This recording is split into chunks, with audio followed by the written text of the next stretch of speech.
Good evening. You're watching Hungarian Public Media's News in English Hungary Reports. I'm Marcia Flom. Thanks for joining us.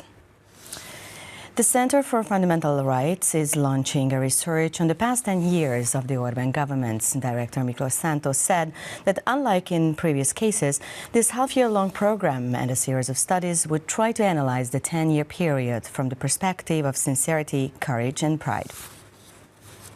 With the name Let's Make Hungary Great Again 2010-2020, the director of the Center for Fundamental Rights announced a study on the experience of the past 10 years in the country's governance. Miklós Santos emphasized that in addition to results and performance, goals will be examined in detail as well. It was honesty that mainly characterized the first part of this decade for the government, when they needed to face many problems honestly and uncover them, Miklós Santos explained. Project manager Balázs Molnár said they organize conferences, workshops, publish studies as well as publications and integrate the results into their training and talent management programs. It will be possible to follow up the detailed results of the research on the project's website. We will update this site regularly with data, graphs and various case studies presenting results for this 10-year period, the project manager said. According to plans, the Centre will present its research findings continuously until August. It is hoped that there will be a greater chance for Hungary to move closer to an agreement on the Ukrainian minority rights during the visit of the Ukrainian Deputy Prime Minister to Hungary in March. This is what the Minister of Foreign Affairs and Trade said in New York at the plenary session of the UN General Assembly. In his speech, Péter Szijjártó stated that Hungary was interested in Ukraine being a strong, developing and democratic country, and there are 150,000 reasons for this, as this is the number of Hungarians living in Transcarpathia. As a result of the education and language laws adopted in Ukraine over the past 1.5 or 2 years, the rights of the Hungarian ethnic community to education in their native language and the use of the mother tongue has been significantly reduced. This is unacceptable. It violates Ukraine's bilateral commitments and it violates the international law as well. The series of events commemorating the Hungarian Gulag has started. After the Second World War, tens of thousands were locked up in internment and forced labor camps in Hungary. The National Remembrance Committee commemorates all this with exhibitions, a conference and a film on the subject.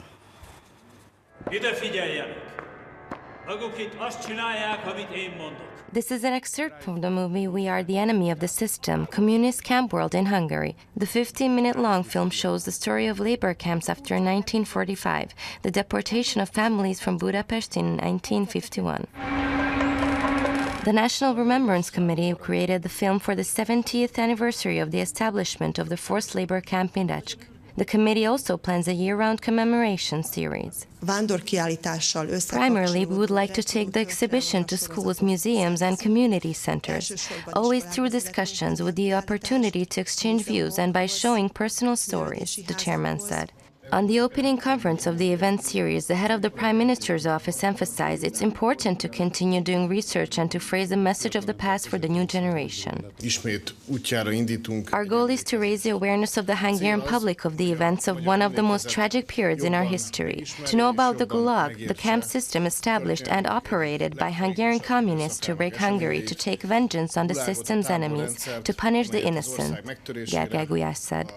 From 1945 until 1953, tens of thousands were imprisoned in detention or forced labor camps in Hungary. The Ministry of Agriculture supports the Climate and Nature Protection Action Plan through a number of measures, for example, by making arable land irrigation more efficient and increasing woodlands.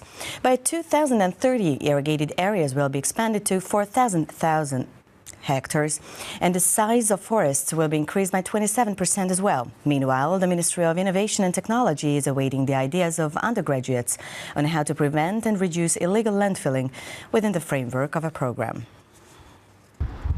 Do you like this? This sign in the Pilis Park forest points out that the recyclable rubbish that is carried there has no place there by the trees.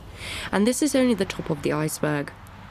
It's by roads and railroad tracks, as well as in rivers and on mountains all over the country, just like by the Nagykovácsi Road. In line with the government's action plan on climate and nature protection, the Ministry of Innovation and Technology's call for students would change this approach. Entries must include plans to prevent illegal landfilling, landfill management, and punishments that people would face who disregarded these. Applications are awaited by the ministry and jury till March 30th. Many prizes and special recognitions can be won. In 2019, Híradó Forestry Zrt. Planted acacia, twin and oak in the National Forestry Programme. This created 6 hectares of new forest on 2 different sites. Our main goal is for the country to increase its forest areas by 27% by 2030. To achieve this, 250,000 hectares of land will be cultivated in the next 10 years, said the Minister of Agriculture. István Nagy emphasized that they encourage the growing of saplings. They are constantly writing new tenders for machinery and equipment and will increase the afforestation subsidies by 80 to 130%. Our goal is to make the settlement easier in counties with mountains and highlands, which are good locations for forests. We'll also focus on Nógrád, Heves and Borsod-Abaúj-Zemplén counties, István Nagy explained. In addition, the Climate and Nature Action Plan includes, among other things, 10 trees being planted for each newborn, which means about 1 million new trees per year. Also, as part of an 8-point plan introduced on Sunday, they will increase the capacity of solar power plants in the next 10 years, install 1 million smart meters in households, replace vehicles in several hospitals to electric, increase support for electric car purchases, and ban the sale of disposable plastics. Sustainability and water will be the central topic of the Hungarian pavilion at the Dubai World Expo this fall. The supporting structure of the unique building has already been completed.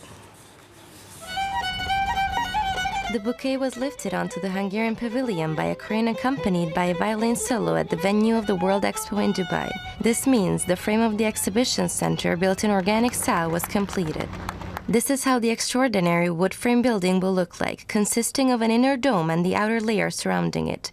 It's unique because it's made with dry technology, meaning no concrete, reinforced concrete, cement, or any technology requiring water was used for building it.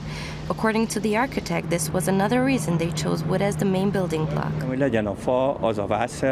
When we brought this design plan here, everyone was amazed, including myself, of how hard it is to go through a process where they don't know that timber can be used as a building material, the architect said.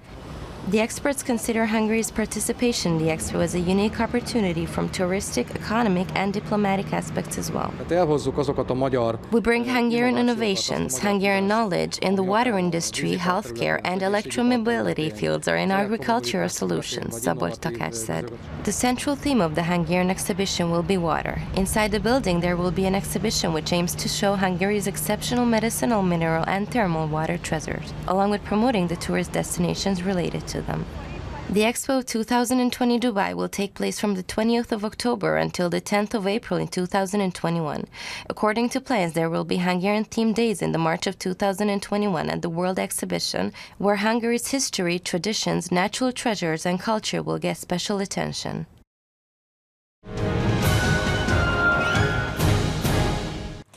There are several spectacular forest railway lines in the mountains of Hungary. Those interested can travel by nostalgia steam locomotive in the Mátra Mountains from now on. Reconstruction of the line between Gyöngyös and Lajosháza and refurbishment of the trains running between the 2 settlements began in 2018. Those interested can enjoy the ride on the modernized railway carriages, including Gyöngyi, the steam locomotive, which took its first trip on the Gyöngyös-Mátrafüred line on Thursday. Many people nowadays call Sopron the city of lookout towers, as there is no other place in the country where those who love to hike and walk in the woods can encounter so many lookout towers in such a small area. The lookout towers are still located where they were originally built. From early spring to late autumn, many visit the most popular Várhely Lookout Tower or the only stone-built Károly Lookout Tower, from where those interested can enjoy a wonderful view over Sopron and Lake Fert as well.